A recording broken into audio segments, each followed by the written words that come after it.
So good afternoon all. I am Rashmi from IIT Indore. First of all, I want to thanks to the organizer for having me here.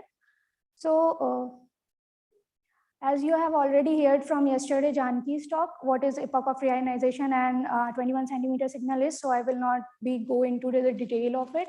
So one of the main challenges in detection 21 centimeter signals are foregrounds. Foregrounds are 4 to 5 order higher in magnitude in comparison of 21 centimeter signal. So our motivation behind this work is to study the diffuse synchrotron galactic emission and study their behavior at low frequency using the image-based estimator. So we have selected the LSN1 field to study using GMRT in band-2. So we have used the direction-dependent calibration and made this image. This is a final image and having the RMS noise of 233 microjansky per beam.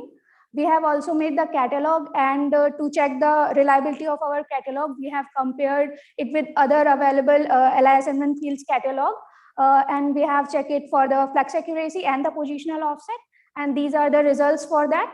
We have also calculated the spectral index from the flux density, and we have also corrected for the false detection rate and the incompleteness of the catalog, and then we have applied these corrections on the catalog, and then we have calculated the source population. For the characterization of diffuse synchronous emission, here we have compared the two power estimators. First is visibility based power spectrum, and the another is image based power spectrum. So for visibility based power spectrum, we have taken here the taper gridded estimator, and we have taken for the 3 subbands, you can see, and for the 3 subbands, and we have compared it, and you can clearly see that the retrieval of low multipoles using the image-based estimator is way better in compare of taper gridded estimator, as it can taper at the edge of the field of view, and so you can't study the true characteristics of the diffuse synchrotron emission on large scales, and this is the results for the same.